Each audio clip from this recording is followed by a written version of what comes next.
जैसे ही 498 की एफआईआर होती है, हम ये ट्राई करते हैं कि हम सबसे पहले एक अग्रिम जमानत ले लें, जिसे हम एंटीसिपेटरी बेल कहते हैं, ताकि पुलिस हमें अननेसेसरीली परेशान नहीं करे।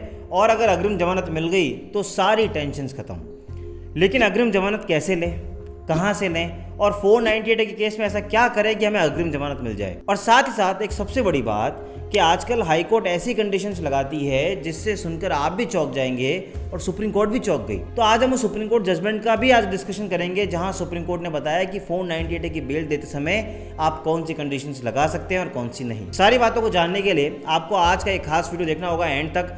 Welcome back to channel. मैं हूं आपका अपना वकील दोस्त एडवोकेट नमन मनोहर, और आप मेरे साथ देख रहे हैं लीगल शॉर्ट्स, वो चैनल जो आपको जागरूक करता है आपके अधिकारों से।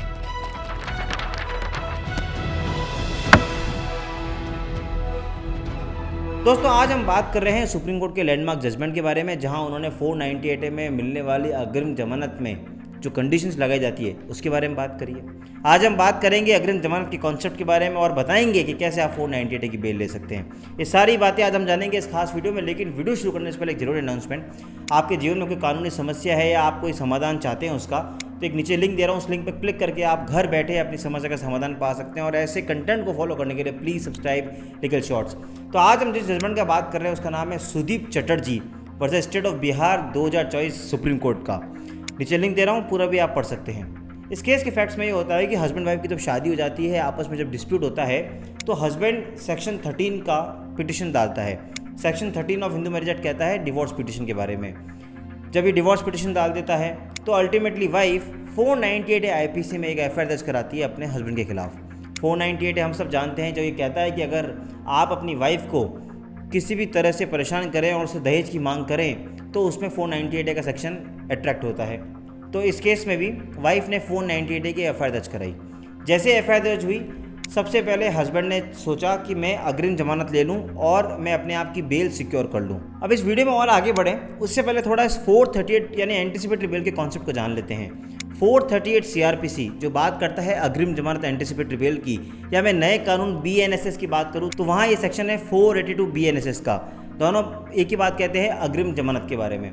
अगर आपको लगता है कि किसी भी मैटर में आपकी अगर गिरफ्तारी हो सकती है, कोई एफआईआर लॉन्च हुई है कॉग्निजेबल ऑफेंस में जहां आपको लगता है कि आपकी गिरफ्तारी हो सकती है, तो उस केस में आप अपनी सेशन कोर्ट में अप्रोच करके अपनी अग्रिम जमानत ले सकते हैं। कोर्ट को इसमें देखना होगा कि क्या आपने अपराध वास्तव में किया है नहीं किया है, और आपकी सिक्योर करेगी आपकी प्रेजेंस की जब भी कोर्ट बुलाएगी आप आ जाओगे। अगर कोर्ट इस बात से सहमत है तो आपको एंटीसिपेटरी बेल ग्रांट कर सकती है। सबसे पहले एंटीसिपेटरी बेल लगती है आपके शहर के सेशन कोर्ट में, वहाँ से अगर खारिज होती है तो हाई कोर्ट और फिर सुप्रीम कोर्ट।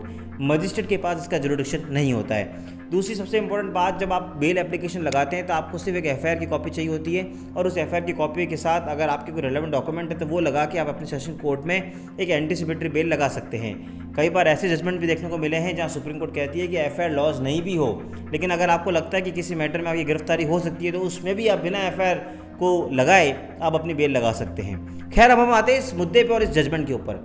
इस केस में जब 498 की एफआईआर हो जाती है तो हस्बैंड अल्टीमेटली सेशन कोर्ट पहुंचते हैं और अपनी बेल लगाते हैं एंटीसिपेटरी, लेकिन सेशन कोर्ट उनकी 498 की बेल खारिज कर देता है। जनरली हमने इस देश में देखा है कि मोस्टली सेशन कोर्ट 498 की बेल खारिज करते हैं। क्यों करते हैं भगवान जाने। अल्टीमेटली वो हस्बैंड पहुंचता है हाई कोर्ट। जब वो पटना हाई कोर्ट पहुंचते हैं और अपनी एंटीसिपेटरी बेल को वहाँ लगाते हैं तो हाई कोर्ट दोनों पक्षों को सुनती है।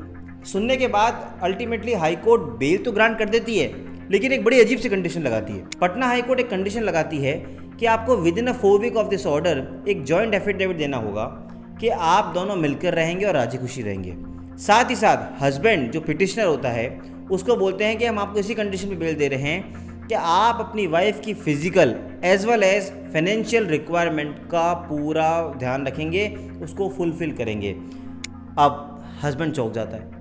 हस्बैंड कहता है कि एक तरफ तो हमारा डिस्प्यूट है तो साथ रहना तो मुश्किल है। अब हाईकोर्ट ने मुझे बेल तो दे दी, लेकिन ये कंडीशन लगा दी कि मुझे एफिडेविट देना है और मुझे उसकी फाइनेंशियल और फिजिकल रिक्वायरमेंट का ध्यान रखना है। अल्टीमेटली इस बात से एग्रीव्ड होके यानी परेशान होके वो हस्बैंड पहुंचता है देश की सर्वोच्च न्यायालय यानी सुप्रीम कोर्ट ऑफ इंडिया के पास। सुप्रीम कोर्ट ऑफ इंडिया में जब ये मैटर आता है और जब दोनों पक्षों के आर्ग्यूमेंट्स हो जाते हैं तो सुप्रीम कोर्ट ये बात साफ कहती है कि हमने एक नहीं कई सारे ऐसे जजमेंट दिए हैं जहां हमने बोला है कि जब आप किसी को अग्रिम जमानत दे रहे हो 438 या जो अब नया 482 बीएनएसएस है उसमें आप इंटेलिजेंस कर रहे हो और किसी को जमानत दे रहे हो, तो कोई भी ऐसी कंडीशंस मत इम्पोज करो जो उसका पर्पज़ ही ख़त्म कर दे। बेसिकली एंटीसिपेटरी बेल का कॉन्सेप्ट ये होता है कि आप अगर किसी को जमानत दो तो बस उसकी प्रेजेंस को सिक्योर कर लो कि जब बुलाओगे तो वो ट्रायल कोर्ट या आईओ के पास, जो इन्वेस्टिगेशन ऑफिसर है, वहाँ चला जाएगा। इतना ही आपको देखना है और आपको उसको बेल ग्रांट करनी है, और नहीं केस है तो खारिज कर दीजिए। लेकिन अगर आप उसको बेल भी दे दें और एक ऐसी कंडीशन लगा दें जो बहुत ही एक हाइपोथेटिकल हो, उसके लिए हम आपको साफ मना करते हैं और हम हर बार मना करते आए हैं। सुप्रीम कोर्ट ने अपने एक फेमस जजमेंट लोखंडवाला को भी साइड किया और कहा कि हमने उसमें कहा था कि कोई भी ऐसी कंडीशंस नहीं लगा सकते जो एकदम डिसप्रोपोर्शनेट हो। और रही बात इस पटना हाई कोर्ट के जजमेंट की, तो अगर हस्बैंड वाइफ को साथ में रहना है तो उसके लिए कोई भी डायरेक्शंस की ज़रूरत नहीं है। अगर उनको रहना होगा तो वो बाय लव और अफेक्शन भी साथ में रह सकते हैं। आप बाय फोर्स या बाय दिस कंडीशन या बाय दिस ऑर्डर आप उनको फोर्स नहीं कर सकते कि वो साथ में रहे। फाइनली सुप्रीम कोर्ट ये करती है कि इस 430 बेल को अलाउ करती है और इस कंडीशन को, जहां हस्बैंड को बोला गया था कि आप अपनी फाइनेंशियल और फिजिकल वाइफ की ज़रूरतों का ध्यान रखेंगे, उसको क्वैश और सेट असाइड कर दिया और उनको बेल ग्रांट कर दी। इस जजमेंट से बात क्लियर होती है कि अगर आप जब भी 498 की जमानत लगाएं तो आप ये ध्यान रखें कि कोई भी हाई कोर्ट ऐसी गलत कंडीशन ना लगाएं जो आपको लगता हो डिसप्रोपोर्शनेट हो। अगर है तो उसको आप हायर कोर्ट में चैलेंज कर सकते हैं। इस वीडियो में हमने ये भी जाना कि आप कैसे अग्रिम जमानत लगा सकते हैं और ये आखिर होता क्या है। फिर भी कोई समस्या है, नीचे लिंक दे रहा हूँ, उस लिंक पर क्लिक करके आप घर बैठे मुझसे बात कर सकते हैं और अपनी समस्या का समाधान पा सकते हैं। और इस चैनल को सब्सक्राइब कर लीजिए ताकि आपको घर बैठे ऐसे अपडेट्स मिलती रहे। मिलेंगे अगली बार इसी तरह के वीडियो के साथ, तब तक के लिए जय हिंद, जय भारत।